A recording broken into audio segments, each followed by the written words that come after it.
We live in a world of sound bites, really, don't we? For the vast majority of people, sound bites. Sound bites.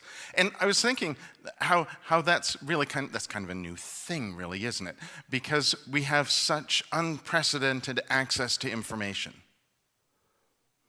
In fact, we have such access to information, we have a device that you can carry around in your pocket that gives you instant access to all the information you could possibly want.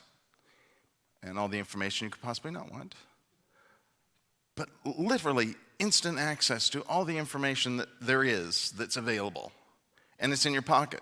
In fact, we continue to name it after the device that was designed to connect us with each other, and rarely use it for that purpose. We have such incredible access to information. What we haven't caught up to yet, though, is the ability to necessarily discern what's true or useful or meaningful. But we have access to it, and we have instant access to it, and we have exactly the access we want, right? And that access lasts for about this long.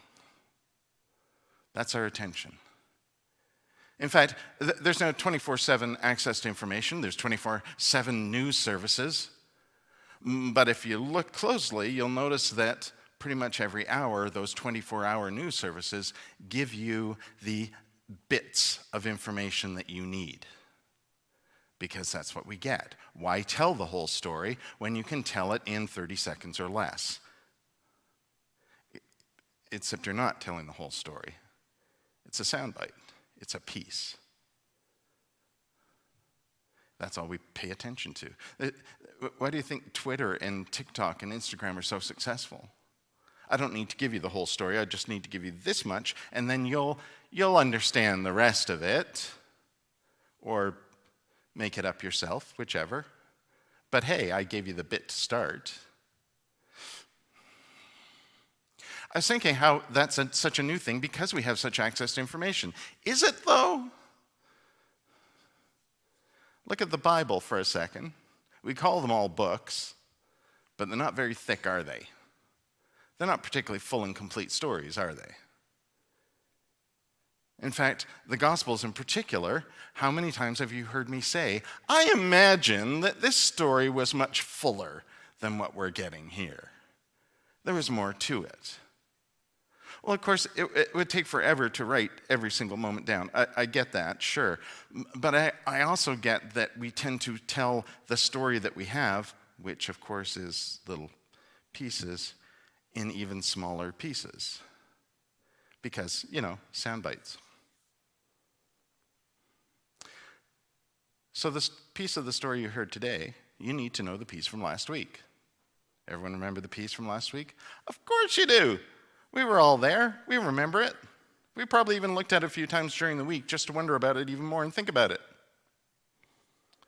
Let me refresh your memory. What we heard previously in the story was Jesus say to the disciples, "Who does everyone think I am?" And they have a few answers, which is exactly what you'd expect, because they have access to information. But then Jesus asked them, "Who do you think I am?" And all 12 of the disciples answer, and we have every one of their answers recorded. No, they didn't. See, I'm making up the story for you. We get Peter's answer, which is, "You are the Messiah." Good on you, Peter. Right answer. We don't get an explanation of what that means, but we get Peter's answer. And then we move on to the piece from today. Let me cover the highlights for you. Get behind me, Satan. Take up your cross. Those are the two sound bites we'll remember from this passage. In fact, some of you, like me, may have already used that expression, get behind me, Satan. Just generally, when someone gets in your way, get behind me, Satan. Except, we're taking these sound bites and we're putting them in our context and using them our way as we understand them in our context. which, by the way, is what we generally do with sound bites, isn't it? Because that's why we use them, is because we don't want to have to read the rest of the story. It's too much information, it takes too long, we've got places to go and things to do. Except sometimes it's worth finding out all the information, isn't it? Particularly if you're someone who, say, reads the news on the internet and you go to one of the news websites and, of course, they've loaded up headlines to get your attention. How often do you read just the headlines and not the whole story? But you think you know the story because it was in the headline. Let me unpack today's sound bites for you. If you're Jesus, which you are, of course. How many times have you heard me say that? You are Jesus, because Jesus is about showing us the divine spirit and humanity that is connected in us and how we are connected to the divine spirit and all of those things and how we can actually be just like Jesus living. You've heard me say this before. I'm not going to dwell on that today because I know that you know you're Jesus because I've said it before.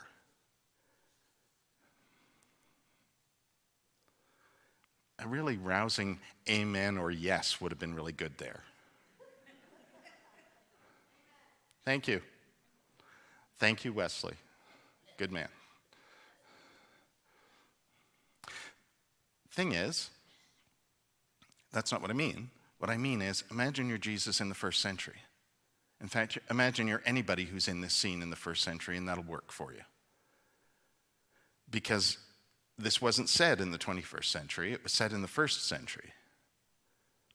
And so when Jesus says, "Get behind me, Satan," in response to Peter, he means tempter. Don't tempt me. He doesn't mean the personification of evil as we understand it. As we have learned, as the church has told us for centuries. He means, don't tempt me. I'm on a path. Clearly, we are not on the same page in understanding what it means to be the Messiah.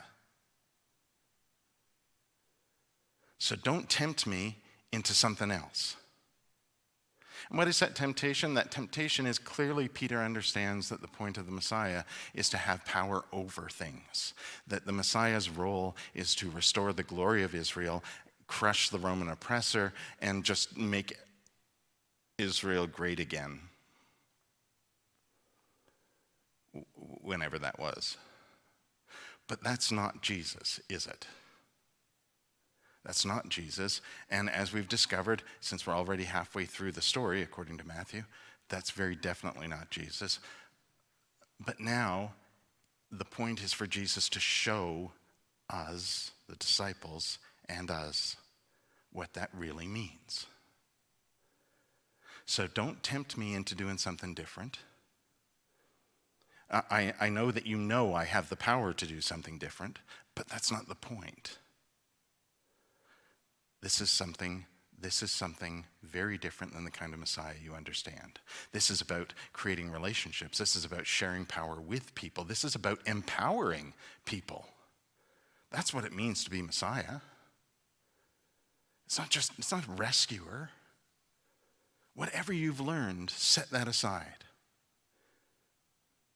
I imagine, by the way, a piece of this conversation that was left out was Peter then going, "What do you mean by that?" Well, what I mean by that is take up your cross and follow me.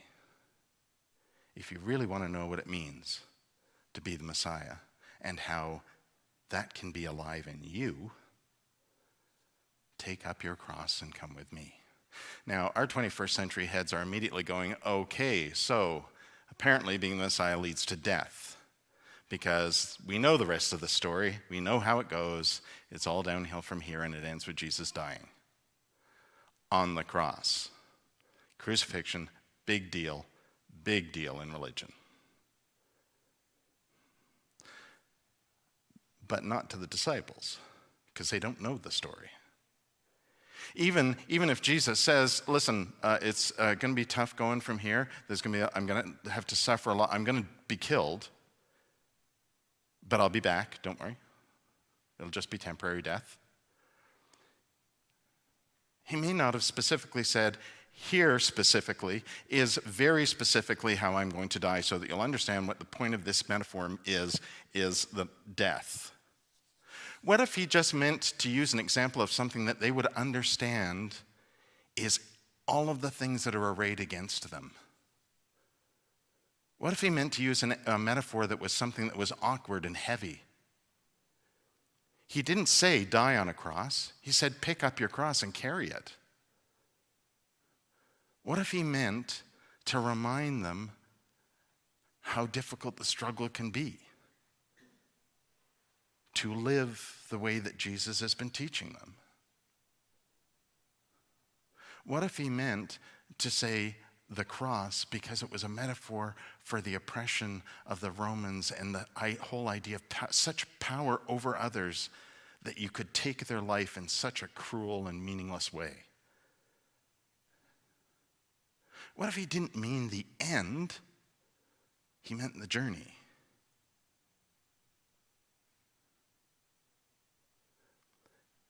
And that's what happens in the rest of the story, isn't it? This is almost like it's the moment where we've gone from the disciples thinking they're just following this cool guy around who's doing some really cool stuff. And now they might have to start to realize that he's doing that so that they'll learn it. So that we'll all learn it. So that we will carry it forward. And sometimes the burden of carrying that forward is heavy and awkward. Sometimes it means having to stand up against all of those things that are represented in that cross. It means having to confront power. It means having to stand up for those who are oppressed and marginalized.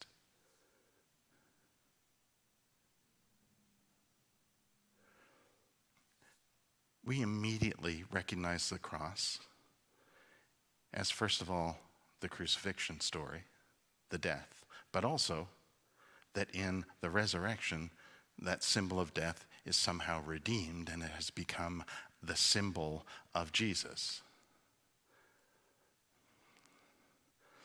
I am not 100% comfortable with that, I have to say. There are moments when I think we could have better symbols of new life than something that was a notorious symbol of cruel death. And it wasn't the first one either, by the way. The first symbols of the people of the way, the followers of Jesus, were the fish. They were things that people would easily recognize as the way. The cross didn't really become a big deal until after somebody in a position of incredible power used it as a symbol. How valuable does that make that symbol to you? To know that the person who first used it was someone who used it as a way of having power over others. The complete opposite of the way Jesus intended it.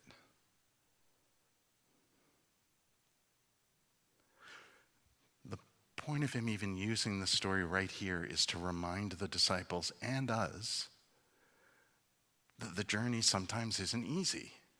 That sometimes it's about standing up to the oppressor. It's sometimes standing up to people in power. It's standing up for those who don't have it.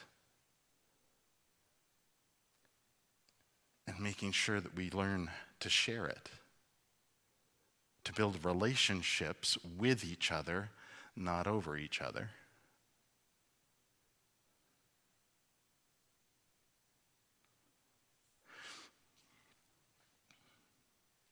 Could he have used something else? Do you think? Did he use something else? Maybe the gospel writers threw that in because they knew at some point, since they knew the end of the story already, maybe we'd hear it that way. Maybe. That's possible.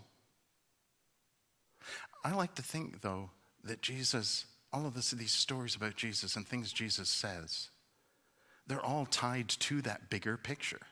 Not just the bigger picture of you are the Messiah. Well, what does that mean? But the bigger picture of who is Jesus? He's the figure, the character, the person, the being that demonstrates not just the divine spirit at work, but our humanity at work and how those things work together. And how we've lost track, perhaps, of one or even both of those pieces. The bigger picture of Jesus is love and grace. Would he use such a horrifying image to point to his death and to your eventual death? Or would he use it as a means of trying to remind us that the journey can be hard? Now, if I haven't said that enough times to make you feeling a little bit depressed that the journey is hard, there is good news. Mark's gospel begins with those words. That's why we use that expression. The good news of Jesus Christ. The good news is that God is with us on that journey. The good news is that Jesus shows us not only how to love each other, but to how to receive that love too. That it's a relationship with each other, with creation, with all things, because God is in all things. That's how God is alive. That's how Jesus is alive in each of us. Doesn't mean the journey is always going to be awesome. Doesn't mean great things are always going to happen. It doesn't mean we're always going to be happy. There's going to be tricky things. There's going to be difficult times. There's going to be challenges. At no time does Jesus promise that the journey is going to be wonderful. But at no time does Jesus promise the journey is going to be death. Jesus brings life. The point of Jesus is life. And on the journey in life, we are never alone. God is with us.